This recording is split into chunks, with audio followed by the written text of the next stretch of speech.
So stand please. Ang Diyos sa atin will help us to grow. Ang Panginoong Diyos sa atin ay magbibigay ng paglago sa ating panampalataya. Amen? And He is the only one na tayo magiging accountable. I will never be accountable sa inyo. Lahat tayo ay magbibigay sulit sa Diyos. Buksan natin ang Bible sa Awit, chapter 78, verse 19. This will be the second part of the message. Can God? God can. 78 ng book of Psalm, verse 19. Sabay-sabay natin basahin. Begin. Oo, sila'y nagsalita labas sa Diyos. Kanilang sinabi, makapaghahanda ba ang Diyos ng dulang sa ilang? Tayo magsiupo. Pagpalain na Diyos sa kanyang salita, ang biyaya ng ating Panginoong Diyos ay sumatin sa pangalan ni Kristo na ating tagapagligtas. This is the question of an insult, as far as I know, sa Diyos na napakabuti. And it shows how people are so wicked, napawalang utang na loob. And this shows the condition of the heart. Ito yung kalagayan ng kanilang mga puso. Sa verse 40 and 42, sinabi rin madalas na naghimagsik. Sila maghimagsik laban sa kanya sa ilaw. And they made God sorrowful. Pinapanglaw nila ang Diyos. You know what makes God so lonely? Hey, church, listen. You know what makes God so lonely? At napanglaw ang kanyang mukha, ang kanyang damdamin. Yung ating kawalang tiwala sa Kanya. Whenever we do not trust Him, that makes His heart so lonely. Pagka tayo guman hindi tama sa Kanyang harapan, pinapapanglaw natin siya. At sabi ng Bible, sila'y nagsabalik uli. Tease God, tinukso nila ang Diyos. Minungkahin nila ang banal na Israel. They try to provoke Him to anger. Hindi nila inalala ang kanyang kamay. They would not remember, they would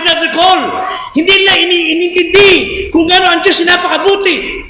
That's why, pagdating sa verse 19, ang Diyos ay nagbigay sa kanilang pagkakataong magkaroon ng biyaya. And they would ask Him, makapagbibigay kaya ang Diyos ng biyaya? How many times you asked Him, matutulungan kaya ako ng Diyos? How many times we try to provoke Him and cause Him to be lonely? Whenever we say, can God? Matutulungan kaya ako ng Diyos? Mga kapatid, since you were born hanggang sa edad natin ngayon, God has been faithful to us. Amen? They were faithless. Bayan ng Diyos, the one who should be trusting Him, walang katiwa-tiwala sa Kanya. Walang pagtitiwala. Faithless. Pangalawa, they were forgetful. 78 verse 7 to 8 hanggang 11. Nakalimutan ang kabutihan ng Diyos sa kanilang buhay. They were very quick not to remember na sila yung ginabayan ng Diyos. They were forgetful. And ito pinakamasama, they were foolish. They were foolish to ask Him, can you help us? Hindi yung tumitiwala sila naghintay, kundi may pang-asar, may pang-okray. I believe with sarcasm, they would say, can God help us? Nagdududa sila. They were so foolish. They have proved themselves to be ignorant of God's power and of His person. Nagduda sila. Can God? God can. Amen? He has proven them so many times over kung paano siya nagpabuti, nagbiyaya, nag-ingat, nagligtas sa kanilang buhay, and yet they doubt Him. Whenever you doubt Him, you're insulting Him, and you make Him so lonely. Whenever you say, can God? And let's go to the second point. Not only the condition of the heart, pangalawa, the character of the Savior. Ito ang persona, ang katangian ng ating tagapagligtas. 78 verse 5. 78 verse 5 to 7. His promises. Basta mga kapatid. Begin, sapagkat siya'y nagtatag ng patotoo, nagtakda ng kautusan, na kayo iniutos sa aming mga magulang, na kayo ipabatid sa kanilang mga anak. Next. Upang malaman ng lahing darating sa makuting bagay ng anak na ipinanganak, na siyang nagsisibangon, nagsasaysay sa kanilang mga anak. Verse 7. Upang ka na may lagang ang kanilang pag-asa sa Diyos, huwag kalimutan ang mga gawa ng Diyos, kundi ingatan ang kanyang mga utos. Mga kapatid, the character of God, He never break His promises. Amen? Israel had seen God, kept His word, time and again. He was always faithful. Yung pangako niya hindi niya kailaman hindi tinutupad. God hasn't changed. His promises will never fail. Ang pangako na Diyos yan, laging itutupad niya. Hindi yan titigilan. Itutupad niya ang kanyang pangako sa atin. He will always keep His word. Sa araw, matatapos na rin yung mga pagtitiwala natin sa sarili. Matatapos na rin ating pag-aalala. If we would trust His word. Mga kapatid, lahat ay pinangako ng Diyos, tinupad niya. Romans 4:21, sino po sabi?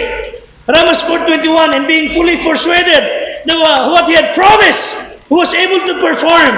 Basa mga kapatid, upang kanilang, Romans 4:21. Romans 4:21. God who has promised will also able to perform. Begin. At lubos. Amen? God who promised is able to perform. Another verse, Hebrews 6:18. Hebrews 6:18. Mga kapatid, ang Diyos po ay hindi pwede magsinungaling. Amen? And sa uli. Sa una, basa. Upang sa dalawang bagay na di mababago, na di maaaring ang Diyos ay magdulaan, ay magkaroon tayo ng isang matibay na kasiglahan, tayo na nagsitakas na kumanlong upang mangapit sa pag-asang nalalagay sa ating unahan. The word is only says, hindi siya kailanman magsisinungaling. Another verse, Titus 1:2. Titus 1:2. Sa pag-asa, sa buhay na walang hanggan, na ipinangako ng Diyos na di makapagsisinungaling. Amen? God will never fail His promises. He will never break His promises. Pangalawa, the character of God, His performance. May balik tayo sa Psalm 97. Psalm 78. Psalm 78 verse 4. Not only His promises will never fail. Pangalawa, His performance will never fail. 78 verse 4, ano sabi ng Bible? Hindi namin nagkukubli sa kanilang mga anak. Isasaysay sa sari ng langit darating. Ang pagpupuri sa Panginoon. So, we will tell our children's children yung kagilagilas na magawa ng kanyang ginawa. Throughout history, ang Israel had enjoyed the presence of God. Tayo sa ating buhay, iningatan kayo ng Diyos. You enjoyed the power of God. Binantayan tayo ng Diyos. Lagi na lang po, God had demonstrated His power sa ating mga buhay, sa kanilang mga buhay ng araw. Remember, sila ay walang dadaanan, may kalaban sa magkabilang lugar, pati sa likod, ang nasa harapan nila ay dagat. Sabi ng mga tao, nagwawala sila, mamamatay kami. Sinisisi nila si Moses, sana doon na kami namatay sa Egypt. Sabi ng Diyos, ipalo mo ang iyong tungkod dyan. At ang dagat ay nahapak. They were able to traverse. Ang dagat ay nilakaran nila tuyo. Milyon-milyon mga Israelita tumawid sa dagat. Habang mga kalaban ay sumusunod. Hanggang sa huli-huli ang Israelita kinuha nila. Hanggang sa nakaloy sila. Ang kalaban nasa gitna at isinara ng Diyos ang dagat. Namatay mga kaaway. Hindi ba ang Diyos mabuti? Inalis ng Diyos ang hirap. Ang problema sa kanilang harapan. Hindi lang yan. Wala silang pagkain sa ilan. Nagugutom sila. Minumura rin si Moses. Nagre-remember sila sa Diyos. And God sent them food for 40 years, mga kapatid. 40 taon. Ay, by the way, nagreklamo sila. Wala silang dalang damit. Dahil sila nagtistitakas. Alam ginawa ng Diyos, yung suot nila, lumaki kasama nila. Yung mga baby, yung suot nila, lumaki kasama nila. Kakaibang himla, mga kapatid. Wala silang damit na nadala, pero yung suot nila ay nag-expand for 40 years. Ang Diyos naging mabuti. Sa gabi, madaling, nagreklamo pa rin sila. Ang Diyos ang padala na apoy. Liwanag sa gabi, nagkikintanggal nila pagtaka sa kalaban. Sa umaga naman, ang napakaitang araw, nagreklamo pa rin sila. Ano ginawa ng Diyos ang padala ng ulap? God has been good. Amen? Napakatapat. Pillar by fire by night, and pillar of cloud by day. At biyaya mula sa langit. By the way, pagkain ng anghel, binigay ng Diyos. And yet, kinalimutan pa nila ang kabutihan ng Panginoon. He is still coming through His people. Balik-balikan yung ginawa ng Diyos sa inyong buhay. Sa mga nakarang mga panahon, mga nakarang mga araw, o mga nakaraang taon, nasa bingit kayo ng suliranin, wala kayong pupuntahan, and God opened the Red Sea sa iyong buhay. Na wala kayong makain, all of a sudden, magbinig ko din ng pagkain sa inyo. Na wala kayong makita, liwanag, then all of a sudden, God gave you light. His performance, sumunod, His power. Again, dyan din sa verse 4, hindi namin ikukubli sa kanilang mga anak, isasaysay sa mga susunod na lahi, ang pagpuri, ang kalakasan, at ang kagilagilalas na gawa na kanyang ginawa. You do not forget to tell others how God has been good to you. Amen? Alam nyo, sabi ng demon, yung maniac of Gadara, you say, mapakasama, marumi, kinainisan, kinapuputan, and God changed him. Binago na Diyos sa kanyang pagkatao. At sabi niya, sasama ko sa Panginoon. Sabi ni Kristo, umuwi ka siya mga kaibigan, and tell them kung ano mabuting ginawa ko sa iyo. Hey church, the only way that you can share God's word sa mga tao, sabihin niyo sa kaibigan niyo kung paano ka binago ni Kristo. Amen? Yeah. Ano ba nabago sa atin mula na naging Christian? You tell them, say mga kaibigan, that's power. Siya pa rin ang natiling omniscient, omnipotent, omnipresent na Diyos natin. At kung ay nagbibigatan, Matthew 28:11, 18. Matthew 11 verse 28 rather. Come unto me, and all ye that labor. Matthew 11:28. Kayo nabibigatan lang, magsilapit kayo sa akin. Amen? Pagka kayo may sinulanin, lapit kayo sa Diyos. People will fail you, but God won't. At siya, ang pinakamakapangyarihan sa lahat. Matthew 28:18. Sa kanya na ibinigay ang kapamahalaan sa langit at sa lupa. Walang imposible sa Diyos. Luke 1:37. There's nothing impossible with God. Lapitan lang natin siya sa ating mga pangailangan. At ito pa, Job 42 verse 2. Job 42 verse 2. Nalalaman ko na magagawa mo ang lahat ng mga bagay at wala kang akala na mapipigil. Lahat ng pwede niyang gawin, magagawa niya. Sapagkat siya Diyos. So God is reminding us, can God? God can. Amen? God can. Ito pa, Ephesians 3:20. Ephesians 3:20. Ano sabi ng Bible? Begin. Ngayon, gumawa ng lubhang sagana ng higit sa dapat hinihingi o iniisip. God is able to do. Amen. He's able to do more than you ask or think. Yung hinihingi nyo, kayang higitan pa yan ng Diyos, mga kapatid. Gano'ng kabagsik ang ating Panginoon? His promises, performance, power, sa kabila ng lahat ng yan, they kept on complaining and bellyaching. Balik po tayo sa 78 ng Psalm. Psalm 78 verse 38. Tira yung ginawa ng mga tao ito. Basa. Ngunit, palibasa puspos ng kaawaan, ay pinatawad ang kanilang kasamaan. Hindi sila nilipol. Madalas naiiwalay ang kanyang galit. Hindi pinugaw ng buo niyang puot. Hey, church, listen. Kung parang napoprovoke nila ng galit ang Diyos, gustong-gusto na ng Diyos na lapirutin sila, gustong-gusto na silang lipulin. Pero alam nyo, puspos sila ng kaawaan, bitawad sila sa kasamaan, hindi pa rin sila nilipol. Inilayo niya sa kanya ang kanyang galit, hindi niya hinayaan ang kanyang puot, ay pukawin siya. You know why? Because God is so patient. God is so patient. Napakamatiisin ng Diyos. While God continued to show Himself strong on their behalf, Israel continually lacked faith. They do not trust Him. Madalas, sabi nga niyan madalas na inihiwalay niya ang kanyang galit. Alam mo bakit? Pag di ginawa yan, patay tayong lahat. Kundi lang ang Diyos napakabuti, patay tayong lahat. Salamat sa kabutihan ng Diyos, napakamatiisin. He continues to love us and work in our lives. Matiisin natin Diyos. So, the condition of the heart, the character of the Savior, number 3 and the last. Ito, the challenge. Ito hamon sa atin. Pinatunay ng Diyos ang kanyang sarili sa Israel at sa atin na siya'y mahaba pasensya, makapangyarihan, hindi bumabali wala kayong pangako, walang makapununumbat sa kakayahan ng Diyos. And in no uncertain terms, God is expecting us, one, to have confidence in Him. Magtiwala tayo sa Kanya.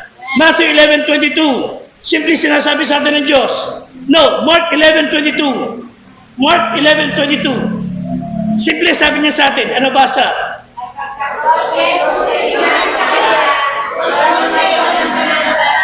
Church, have faith in God. Pagtiwalaan niyo siya. Because God can. Amen? Kaya ng Diyos. John 14:1, you believe in God, believe also in me. Ito mga verses na ito will tell us to trust Him. Lahat ng ating need, lahat ng situation meron tayo. He knows everything na meron kayo. Just trust Him and do not question Him if He can. Because God can. May mga pastor, pagkatapos ng service natin dito, they would text me, Pastor, kahit magkano lang, padala mo kami ng tulong. Buti lang meron tayong Diyos. Buti lang meron tayong Panginoon na may kakayahan tumulong. We can only do much. Pero ang Diyos, hindi ko kaya ubusan. Let me give you another example. Daniel in the lion's den. The time when prayer is banned. Bawal mag-pray sa ibang Diyos. The time na si Daniel kasama sa pamamahala ng sanglibutan. Sinabihan sila na lahat magpray doon sa kanilang Diyos-Diyosan. Pero si Daniel sabi niya, I will pray to my God. At lahat ng di masumpungan na nanalangin, si Diyos-Diyosan yan itatapon sa nagugutom na leon. And then they saw him praying sa Diyos ng mga langit, sa ating Diyos na tagapagligtas. And they captured him. Ano yung ginawa ka din yan? Ikinulong sa kulungan ng mga leon. Nagugutom, hindi pinakakain. At lahat umakita nila, nilalapan nila. Ikaw ay lagay doon mga kapatid. Kasalanan mo, hindi ka lang nag-pray. Eh dito sa atin, ilan sa'yo nag-pray bago kumain? Iba nga sa atin, lalaki, kumakain nakahubad. Walang galang. Ilan sa atin nag-pray in public. magpapasalamat sa Diyos, ikinakahiya natin magpasalamat sa biyaya ng Diyos. Mga kapatid, si Daniel, hindi lang, nagpray lang siya doon sa Diyos niyang si Kristo. Nagpray siya, hindi sa Diyos Diyosan. And he was put to death. Akala nila mapapatay nila. Yung leon, naghihintay, nalalapay nila. Inilagay doon si Daniel. At tuwa-tuwa yung mga tao ron. Sabi niya, buti lang wala na yung baptist. Wala nang killjoy sa atin. Patay kang baptist ka. Pagkalan ng ilang oras, tataka sila. Walang ingay. Nung sinilip nila, madilim. Binuksan ang cover. Nakita nila yung matatakaw na leon. Dinidilaan si Daniel. Amen? Dinidilaan. Hindi na makain-kain yung anak ng Diyos. You know why? He has confidence in Diyos. Sa Diyos. Pangalawa, Shadrach, Meshach, and Abednego. Hindi natin babasahin. When Daniel was put in that lion's den, he did not ask, can God? Sabi niya, God can save me. Amen? Shadrach, Meshach, and Abednego. Itong tatlong itong may takot sa Diyos. Laban sa napakaraming taong ayaw kumilala kay Kristo. Sabi ni Nebuchadnezzar, kayo lahat pagtugtog ng rock music, pagtugtog ng mga parokya ni Edgar, parokya na kung sino-sino, pagtugtog yan, lahat kayo, niluhod sa samba. Tumugtog, arat ng tugtog ng kabulustugan. Lahat ng mga tao tuto, nagtuwaran, at tumuntuwa si Nebuchadnezzar. Pati sa kalayuan, may nakabukol na 3. Sabi niya, parang meron kong nakikita ron na hindi maganda sa akin paningin. O, tugtog uli. Tuwaran uli ang mga ututo. Nakita niyo, Nebuchadnezzar, may nakatayo pa rin ng 3. Nagigilig na siya. At sabi niya, putin yung 3 yan. Yung 3 baptist na yan. Binago pa nga kanilang pangalan. Binigyan sila ng mga pangalan na pangsalibutan. Hindi pa ninyo narinig na kapag ka tumugtog to, sasamba kayo sa Diyos na ito, sa narinig ko namin. Ba't hindi kayo lumuluhod? Hindi kami luluhod. We will never bend. You will get burned. Sabi niya, wala kaming pakialam. At siya tinapon dun sa nagbabagang apoy. Para siya inilagay sa pugon. 7 times pinainit. At yung naglagay sa kanila, nasunog. At siya 3, dinara sa apoy. Alam nyo, tuwan-tuwa sila. At napatay na yung 3 baptist. Papagkaroon lang sandali. Nakatarpa, ba't hindi kumakanta sa loob? Makanta sila, how great the art. Makatarpaburi sa Diyos. At nung sinilip, teka muna, parang nabubulagan na yata tayo. Ilan na yung nilagay mo? 3 po. Malari. Ba't 4 nakikita ko? Amen? You know why? They did not ask God, can God? They asked God. They said, God can. Sabi nila, hindi makamilit ka sa aming Diyos. Hindi kami luluhod sa Diyos na ninyo. At sige nila sa apoy. Akala napatay nila. At yung 3 ito, sinamahan ng anak ng Diyos sa loob. Amen? At doon sila inalis. Naiwan din ang anak ng Diyos. Alam bakit? Para sa magdusa mag-isa na dapat pinagdudusahan natin. Amen? Sa araw sa Israel, tagutom, walang makain na lahat ng tao. For 3 years, magkakaroon ng matinding tagutom. Yung widow of Sarephath, pinuntahan ni Elijah. Sabi ni Elijah, pakainin mo muna ako, kapatid, and God will bless you. Nagtiwala siya. She did not ask, can God? No. Sabi niya, God can. And then sabi niya, bumiram ka, lahat na lalagyan. Lahat na lalagyan kunin mo. At lahat na lalagyan, bumubukal ang trigo, ang langis, gram, hanggang sa tansan siguro. At nung wala na paglalagyan, sabi ng Bible, and the oil stayed. Nung wala na paglalagyan, huminto na. Mga kapatid, hindi nyo kayo ubusan ng Diyos. Hanggat may paglalagyan siyang bagay para sa iyo, God will bless you. Because God can. Alam nyo, 3 years after, piyestang-piyesta yung mag-ina, kumakain sila, while the whole Israel are starving to death. Disciples of Christ, sa dagat, malalim ang alon, malakas ang ulan, natatakot sila, na baka sila malunod, mga trained, magagaling na mangingisda, pero sila ang takot. At sila nababat ng takot, mamamatay sila sa malaking alon, na nakakita pa sila ng malakas sa tubig, at sabi nila, may multo! Tatapong natakot sa multo. Kamukat-mukat lumalaman nila, tama naman, hindi multo yan. Si Kristo yan. Sabi ni Peter, Panginoon, ikaw yan, lalapit ako sa iyo. And he started to walk. Hindi na tinanong ang Diyos, can God? God can. And he was the only one who walked on the water. Salamat sa Panginoon. When others are asking, can God? tayo mga Kristiyano would say, God can. So, confidence. Call to mind. Remember the things that God has done. Ginawa ng Diyos sa atin pagliligtas, pagpaprovide, sa ginawa niyang provision sa ating lahat ng pangailangan. At kaya hindi kayo namatay sa gutom. Kahit wala kayong pera, ngayon buhay pa rin kayo. Walang karamdaman. May karamdaman naman, nakakapira sa church. And thirdly and the last, carry out His commandments. Ang tunay na nagtitiwala ay magpapakita ng pagsunod. Ang pagsunod sa Diyos, magpapakita ng respeto sa Diyos. I remember a story. Ang taong to, may dala-dala sa isang sakong kopra, napakabigat. Binubuti pupuntang palengke sapagat wala sa sasakyan. Hirap na hirap siya. Baba, karga. Nakita siya na isang tao may pick up. At naawa siya, sabi niya, Sir, saan ba kayo pupunta? Sa palengke po. Sige, sumakay na ho kayo. Sumakay siya sa likod. Habang tumatakbo, may natinig yung driver na parang humihingal. Kakita-kita niya, yung mama, karga-karga pa rin yung kopra sa kanyang balikat. Pwede rin may ilapag. Siguro kanyang panig, can God? God can. At hindi lang po yan. God can, God will. God will provide. Let me show you this video. Don't you ever stop doing good. Don't you ever stop doing what is right. And God will bless your effort. Not only God can, church listen, God will. Amen? Okay, watch this.